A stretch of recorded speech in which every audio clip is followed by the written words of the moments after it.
Varicose veins కి సరైన చికిత్స కోసం సంప్రదించండి ఎవిస్ హాస్పిటల్.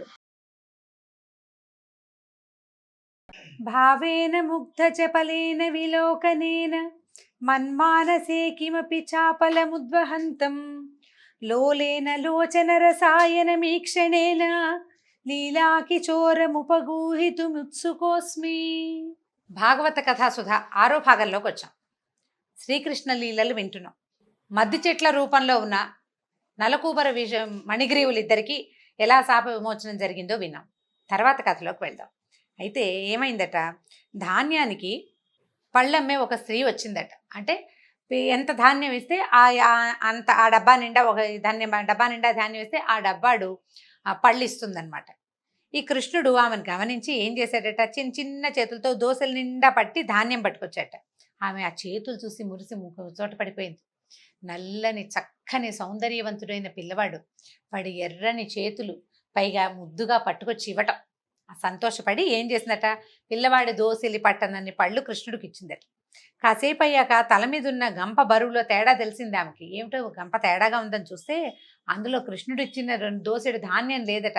ధాన్యానికి బదులు గంప నిండా అమూల్యమైన రత్నాలున్నాయట. కృష్ణుడి పట్ల కొద్దిపాటి ప్రేమ ఆపేక్ష చూపించినందుకంటే ఆ మురిసిపోయినందుకు ఆమెకి అంత భాగ్యం కలిగిందట. కొన్నాళ్లకి ఇలా జరుగుతూ ఉండగా గోకులంలో పెద్దలందరూ సమావేశమయ్యారట. వాళ్ళందరిలో పెద్దవాడు ఉపనందుడు. ఈ నందునికి తండ్రో తాతో అయ్యుంటాడు బహుశా. ఈ ఉపనందుడు ఏమన్నాడంటే, ఎప్పుడు ఏం చేయాలి అంటే నందవ్రజంలో చేయవలసిన పనులు చేయకూడని పనులు ఏం చేయాలి అనేది నిర్ణయిస్తారు, కుల పెద్దలే మాట్లాడతారు అవన్నీ. ఆయన ఏమన్నాడు, మన నందుడికి లేక లేక ఒక కుమారుడు కలిగాడు. అతను పుట్టిన తర్వాత మన సంపద విపరీతంగా వృద్ధి చెందింది. ఆవులకి లేగదూడలు కవల పిల్లలు కూడా పుట్టినాయట. సంపద విపరీతంగా వృద్ధి చెందింది. పాలు పెరుగు వెన్న విపరీతంగా అమ్ముడవుతున్నాయి. మనకి ఇంత సంపద వృద్ధి చెందుతోంది, కానీ పిల్లవాడు పుట్టినప్పటి నుంచి మన చుట్టూతా ఉన్న మహారణ్యం నుంచి ఇంతకు ముందు ఎన్నడూ ఎరగని ఉత్పాతాలు కూడా కనపడుతున్నాయి. అన్నీ కృష్ణుడి మీదకే వస్తున్నాయి. రాక్షసమాయ చిత్రంగా అనిపిస్తోంది. ఈ జరిగేదంతా భయంగా ఉంది. ఈ పూతన వచ్చింది, ఓ పెద్ద బండి దానంతటదే ఎగిరిపోయింది. సుడిగాలు వచ్చి రాక్షసుడు పిల్లని తీసుకెళ్లి కింద పడేశాడు. అంతలో ఈ మహావృక్షాలు ఏమిటో విరిగి పడిపోయినాయి. మనకి తెలియని కారణాలు ఏవో ఉన్నాయి, వాటి వల్లే ఆపదలు వచ్చి పడుతున్నాయి. అదృష్టవశాత్తు ఆపదల వెనకాలే దైవానుగ్రహం కూడా మనతో ఉంది కాబట్టి పిల్లాన్ని కాపాడుతోంది. మనము కాపాడబడుతున్నాం. ఇంతవరకు పిల్లాడికి కృష్ణుడికి ఏం కాలేదు, మనం అదృష్టవంతులం. అయితే ప్రతిసారి కాలం మనకు అనుకూలంగా ఉండదు. అదృష్టం అన్ని వేళలా కలిసి రాదు. కాబట్టి జరగకూడదు ఏదైనా జరిగే వరకు ఇక్కడ వేచి ఉండొద్దు. మనం తక్షణం ఈ ప్రాంతాన్ని వదిలిపెట్టి ఈ అరణ్యానికి దూరంగా వెళ్ళిపోదాం. దూరంగా వెళ్దాం అనుకున్నారు. కొంత దూరంలో యమునా తీరంలో బృందావనం అనే అరణ్యం ఉంది. అక్కడ గోవులకి మంచి మేత దొరుకుతుంది. మీరందరూ అంగీకరిస్తే ఈ రోజే ఇవాళ్లే తట్టాబుట్టా సామాన్లు సర్దుకుని వెళ్ళిపోదాం అన్నాడు. పెద్దవాడు చెప్పాడు, ఉత్పాతాలు ఎలాగూ ఉన్నాయి, పిల్లాడు ప్రతిసారి రక్షించబడుతున్నాడు, ముందు ముందు ఎలాంటివి జరగబోతాయో. పైగా మన మహారాజు అంత మంచి పేరున్నవాడు కాదు, అది భయమే. అతనికి నరరూప రాక్షసులు లాంటి అనుచరులు ఉన్నారని కూడా వీళ్ళకి తెలుసు. పైకి మాట్లాడటల్లా, ఎందుకంటే రాజుకి వ్యతిరేకంగా ఏదైనా మాట్లాడితే వెంటనే ఇక్కడున్న వాళ్ళలో ఎవరో ఒకళ్ళు అక్కడికి ఉప్పందించే అవకాశం ఉంది. అతని గూఢచారులు అంటే రాక్షసులు చాలామంది గూఢచారులుగా పనిచేస్తారు. అవి ఏ పక్షుల రూపంలోనో జంతువుల రూపంలోనే నందవ్రజంలో తిరుగుతూ ఈ మాటలు నీ మీద ఎగనెస్ట్గా మాట్లాడుకుంటున్నారు. వ్యతిరేకం అంటే రాచరికానికి వ్యతిరేకంగా రాజద్రోహం జరుగుతుంది అని అంటే ఈ వ్రజం మీదకి అతను ఎట్లా వస్తాడో తెలియదు. అందుకని పైకి మాట్లాడకపోయినా అందరి మనసుల్లోనూ రాజు పట్ల భయం ఉంది. అతను మనిషి కాదన్న ఒక అనుమానం ఉంది. దాంతో ఏమనుకున్నారు, సరేనని ఒప్పుకున్నారు. తమ తమ వస్తువులు ఇళ్ళు వాకిళ్ళు అన్నీ సర్దేసుకున్నారు. అన్నీ బళ్ళకెత్తేశారు. అక్కడేమి మేడలు మిద్దెలు లేవు. అందరివి పెద్ద పెద్ద పాకలే, తాటాకుల ఇళ్ళే, అన్నీను పేడతోటి మట్టితోటి అలికిన గోడలే. అవి వదిలిపెట్టి ఇంకో చోట కట్టుకుంటారు. 4 రోజులు శ్రమ పడితే వాళ్ళ పని అయిపోతుంది. ప్రకృతికి దగ్గరగా ఉండే గృహాలు అంతే. అక్కడి నుంచి ఏం చేశారు, గోవులకి రక్షణ, బళ్ళకి రక్షణగా పురుషులంతా ధనుర్బాణాలు ధరించి తయారయ్యారు. అక్కడి నుంచి స్త్రీలు, చిన్నపిల్లలు, వృద్ధులు అందరూ బళ్ళకి ఎక్కారు. గోవులు మధ్యలో ఉంచుకున్నారు. అటు ఇటు మొత్తం చుట్టుపక్కలంతా బళ్ళుంచి ఆ బళ్ళ చుట్టూతా మగవాళ్ళు ధనుర్బాణాలు ధరించి రక్షణగా నడుస్తూ, అంటే అరణ్యంలో ఏ రకమైన ఉత్పాతము రాకుండా జాగ్రత్తగా బృందావనాన్ని చేరారు.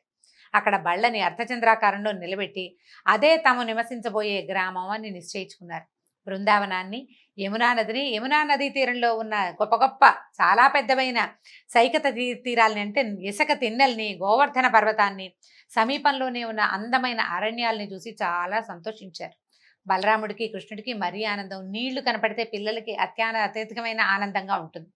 లోపల అక్కడక్కడ చెరువులు ఉన్నాయి, చిన్న చిన్నవి మడుగులు లాంటివి. గోవులకి వాటికి నీళ్ళకి పచ్చికి ఏమీ ఇబ్బంది లేదు. పెద్ద గోవర్ధన పర్వతం ఉంది. పర్వతం నిండా చెట్లే. ఎంత వన్య సంపదో, చాలా ఆనందించారట. తర్వాత బృందావనంలో మెల్లిగా రోజులు ఇల్లు వాకిళ్ళు ఏర్పరచుకున్నారు. ఎవరి దారిని వాళ్ళు ఆనందంగా గడుస్తున్నాయి. బలరామకృష్ణులు పెరుగుతుంటే వాళ్ళకి తమ కులవృత్తి అయినటువంటి పశుపాలన్ని అలవాటు చేయాలని అనుకున్నారు. బలరాముడు వసుదేవుడు కుమారుడే గాని ఆయన ఎప్పటికి రాజ్యంలోకి వస్తాడో, ఎప్పుడు ఈ పిల్లాడికి రాజ్యం వస్తుందో తెలీదు.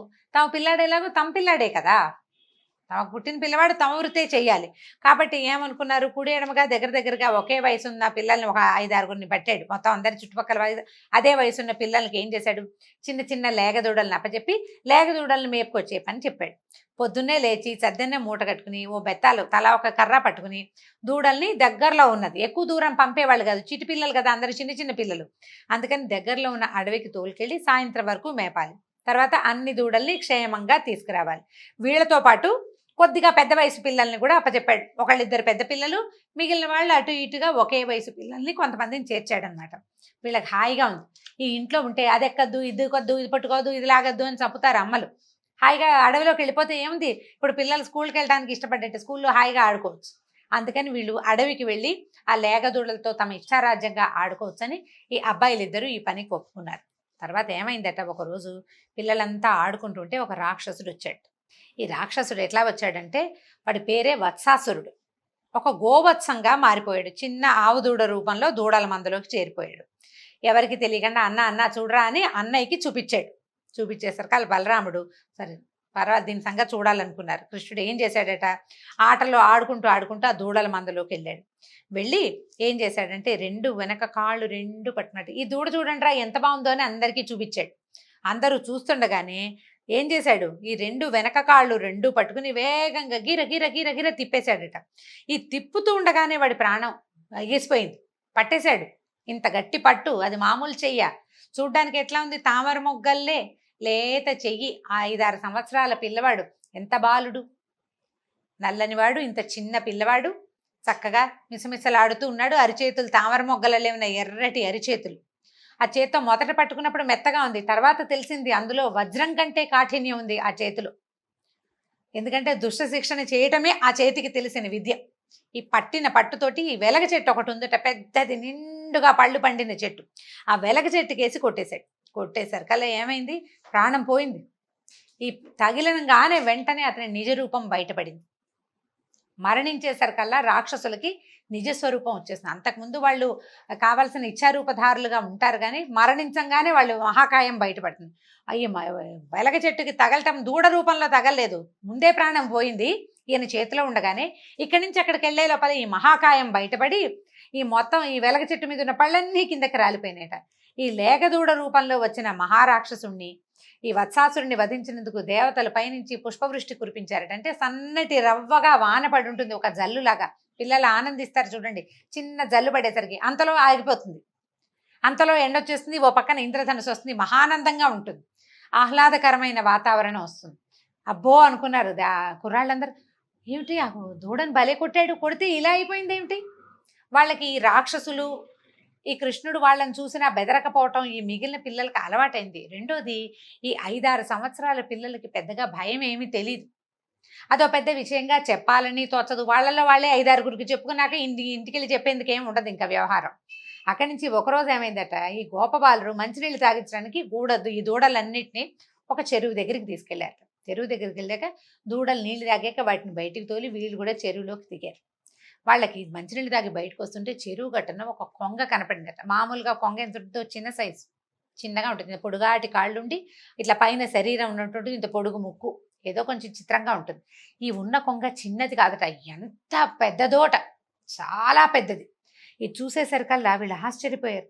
అది చూడు కృష్ణ కృష్ణ చూడు అని చూపించారు. బకుడు అనే ఒక రాక్షసుడట. వీడు కంసుడి మిత్రుడు, పూతనకి సోదరుడు. అయితే ఈ పిల్లలందరిలోకి విశేషంగా నాయకమణిలాగా కనపడుతున్నాడు కృష్ణుడు. నాయకమణిలాగా ఎందుకు కనబడుతున్నాడు? పిల్లలందరూ గోచీలు పెట్టుకున్నారు, అందరూ విశేషంగానే ఉంటారు. 5-6 పిల్లలందరూ ముచ్చట గొలుపుతూనే ఉంటారు. అందులో ఉన్న ఈ కృష్ణుడికి వాళ్ళ అమ్మకి ప్రత్యేకమైన ముద్దు పిల్లవాడంటే. ఈ నెత్తి మీద ఒక నెమలి పింఛం పెడుతుంది, దానికి ఒక ముత్యాల పేరు చుడుతుంది. ఈ తర్వాత ఏమో నడుకి పసుపచ్చటి బట్టలు కడతారు. నల్లటి పిల్లాడు పచ్చటి బట్ట కట్టుకుంటే బాగా కనపడ్డు, చక్కగా కనిపిస్తాడు. అక్కడి నుంచి ఏం చేస్తాడు? ఇంత ఉప్పు పీ అని ఎంతసేపు మురళి ఊదే పని. అది ఊదటానికి ఇట్లా నడుంలో దోపుకున్నాడు, ప్రత్యేకంగా కనపడుతున్నాడు.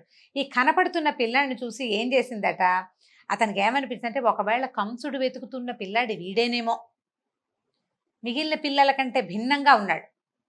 పక్కనున్న పిల్లాడు భిన్నంగానే ఉన్నాడు, వాడు బంగారపు రంగులో మెరిసిపోతున్నాడు ఆ పిల్లడు. అయినా కూడా ఇతనేనేమో అని అనిపించి ఏం చేసిందట, గబగబా 4 అడుగుల్లో ముందుకు వచ్చేసి, సూదిగా ఉంటుంది కొంగ ముక్కు, ఎలా ఉంటుంది, ఇలా పొడుగ్గా ఉంటుంది, కొస షార్ప్గా ఉంటుంది, పదునుగా. ఈ ముక్కు తెరిచి కృష్ణుడిని మింగబోయిందట. మిగిలిన పిల్లలందరూ కేకలు పెట్టారట, అయ్యో అయ్యో కృష్ణ కృష్ణ అని. ఈ కంగారు పడే వాళ్ళు అరుస్తూనే ఉన్నారు. ఈ కాస్త ఇది మింగేసింది, పిల్లని లోపల లాగేసింది. ఈ నోట్లోకి వెళ్ళిపోయేసరికల్లా లోపల కణకణలాడే నిప్పు కణికని మింగినట్టు అనిపించేస్తుంట దానికి. మన పెద్దగా అరిచింది. అది అరవాలంటే దానికి నోరేది, ముక్కు నోరు ఒకటే కదా. మళ్ళీ ఈ ముక్కు ఓపెన్ అయిపోయింది. ఓపెన్ అయిపోయి ఏం చేసింది, వెనక్కి వదిలిపెట్టేసింది. ఈ మింగిన పిల్లాన్ని వెనక్కి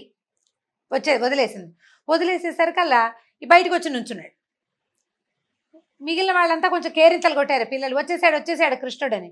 తనంత గట్టిగా అంత పదునైన ముక్కుతో పట్టుకుని లాగినా కూడా ఏమీ కాకుండా వసివాడకుండా నిలబడిన కృష్ణుడిని చూస్తే కోపం వచ్చి ఏం చేశాడట, ఈసారి ఒక్క ఎగురుతోటంటే అప్పుడు నడుస్తూ వచ్చింది కాస్త పైనుంచి కొంచెం పైకి ఎగిరి ఇట్లా ముక్కుతోటి నోటితోటి మింగడానికి మీదకి వచ్చిందట. వచ్చేసరికల్లా ఈ మీదకి రాగానే కృష్ణుడు ఏం చేశాడు, వెంటనే మెరుపులాగా కదిలాడట. ఈ రాక్షసుడి ముక్కుని ఇలా తెరుస్తుంది కదా, 2 భాగాల్ని పట్టేసుకున్నట్ట 2 చేతులతోటి ఒడుపుగా పట్టుకుని. అసలు మామూలుగా మహాబలవంతుడు బకుడు, చాలా బలమైన కొంగ అనమాట. ఇంతకు ముందు ఓసారి దొరికాడు, ఒకసారి వాడు నోట్లోకి వెళ్ళి బయటకు వచ్చేసాడు. ఇప్పుడు ఏం చేస్తాడో చూద్దామని పిల్లలంతా చూస్తారు, పిల్లలతో పాటు ఆకాశం నుంచి దేవతలు కూడా చూస్తున్నారట. ఇప్పుడు ఏం చేసి చంపుతాడో చూద్దామని ఈ రెండింటిని ఎలా చీల్చాడంటే, గడ్డి పరకని చీల్చినట్టు చీల్చేసాడట. ఆ ముక్కు తాలూకు 2 భాగాలు ఇట్లా ఉంటుంది, దొప్పలాగా ఇలా పడుతుంది కదా. ఈ పై భాగాన్ని దీన్ని పట్టుకున్నాడు, 2 చేతులతో పట్టుకుని ఇట్లా గడ్డి పరకని చీల్చినట్టు చీల్చేశాడు. ఈ ఒకసారి చీల్చేసరికల్లా ఈ భయంకరుడైన రాక్షసుడి వధని దేవతలు ఆనందంతో తిలకించారట. ఆకాశం నుంచి తప్పెట్లు మోగించిన శబ్దం వినపడిందట. నందనవనంలో విరిసిన మల్లెపూల వర్షం లాంటి వర్షం కురిసిందట. బాలురంతా కావలించుకున్నారట. అబ్బో భలే చేసావు, ఎంత బాగా చేసావని.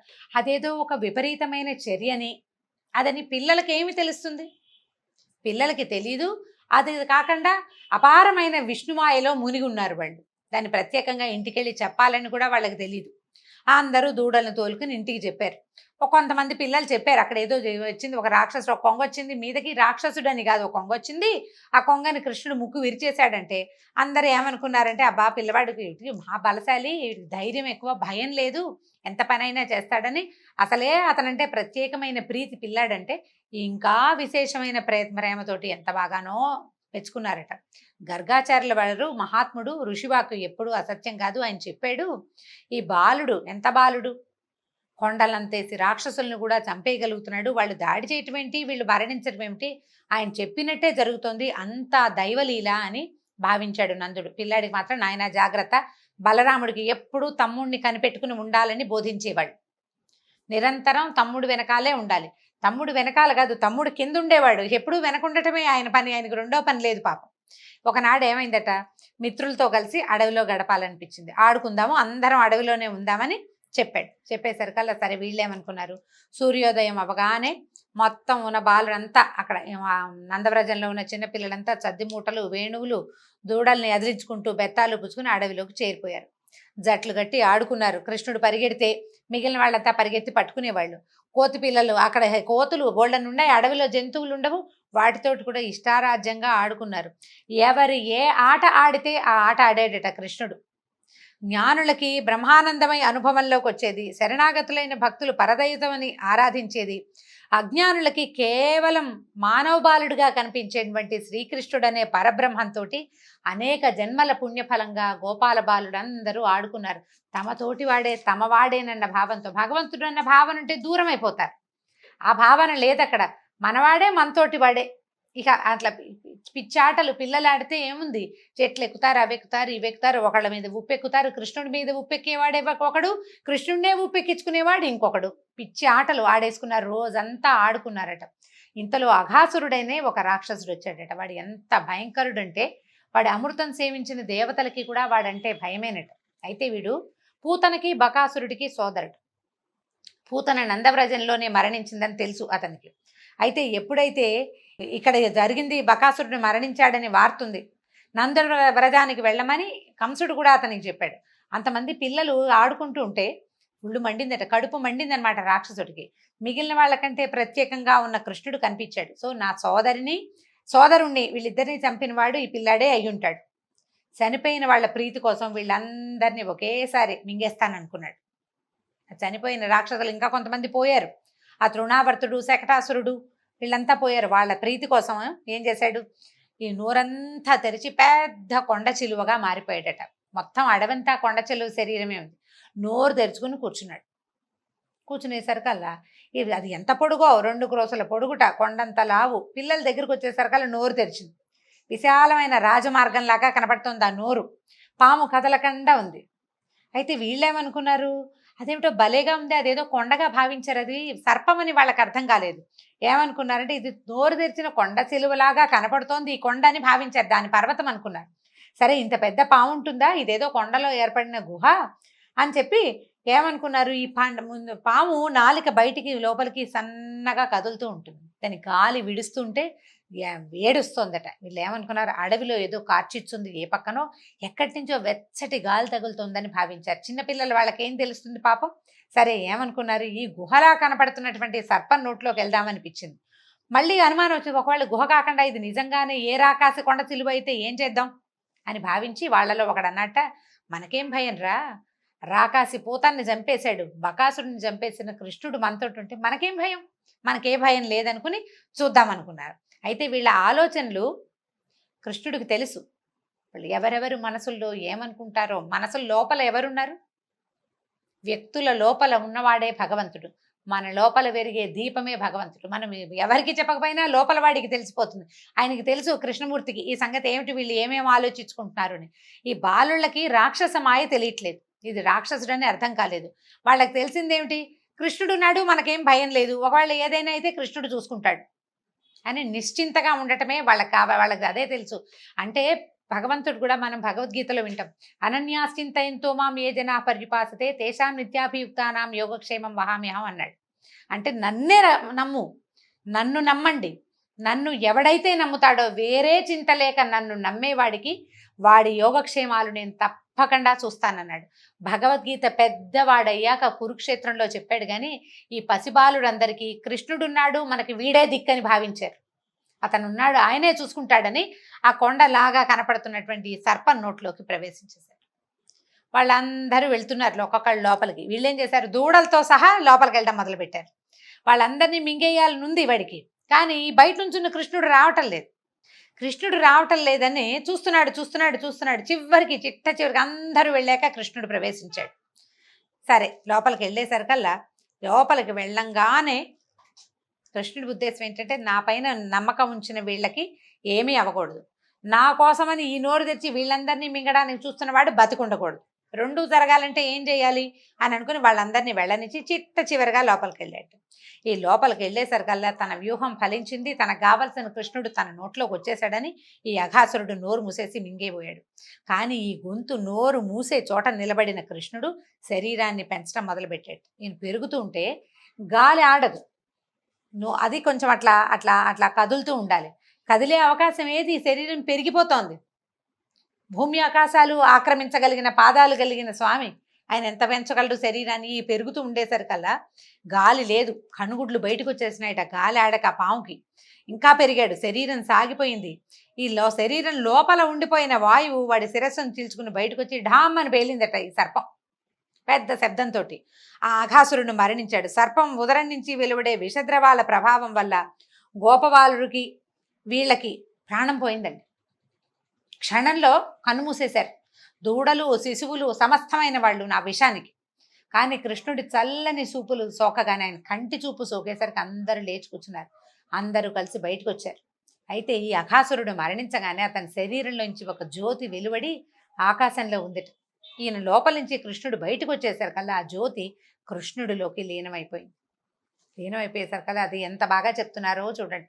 దుష్టులకి మోక్షం ఎప్పుడూ దుర్లభమైంది, దుష్టులకి దొరకదు మోక్షం. కానీ శ్రీహరిని స్పర్శించే భాగ్యం కలిగిన వాళ్ళ పాపాలన్నీ క్షణంలో నశిస్తాయి. ఇప్పటిదాకా ఈ ప్రతి రాక్షసుడికి మోక్షం లభించింది, పూతనతో సహా. భగవంతుణ్ణి స్పర్శించే అవకాశం లభించిన ప్రతి దుర్మార్గుడికి మోక్షం లభించిందట. ఈయన ఏం చేశాడు, అఘాసురుడి నోటిలో ప్రవేశించి అతని నాలుకని తొక్కి నిలబడ్డాడు. ఆ రాక్షసుడి భాగ్యం ఏమని చెప్తాం మనం, ఏం చెప్పగలం వాడి భాగ్యం? అందరూ చూస్తుండగానే అతని జీవుడు నిర్మలమైన జ్యోతిగా మారి పరమాత్మలో లీనమైపోయాడు. కృష్ణుడు తన 5వ ఏట చేసిన ఈ పరమాద్భుతాన్ని చూసిన ఆశ్చర్యపోయారట గోపబాలుడు. అందరికీ చెప్పాడు ఎంత విశేషంగానో. అయితే ఈ విషయాన్ని యశోదా తనయుడి 6వ ఏట చాలా విశేషంగా వర్ణిస్తూ అందరికీ చెప్పాడు అని శుకుడు అఘాసుర వధ వృత్తాంతాన్ని చెప్పాడు. అయితే ఇప్పుడు ఈయనకు చాలా అనుమానం వచ్చింది. పరీక్షణ్ మహారాజ్ 5వ ఏట చేసిన లీలని 6వ ఏట ఎలా తెలిసింది?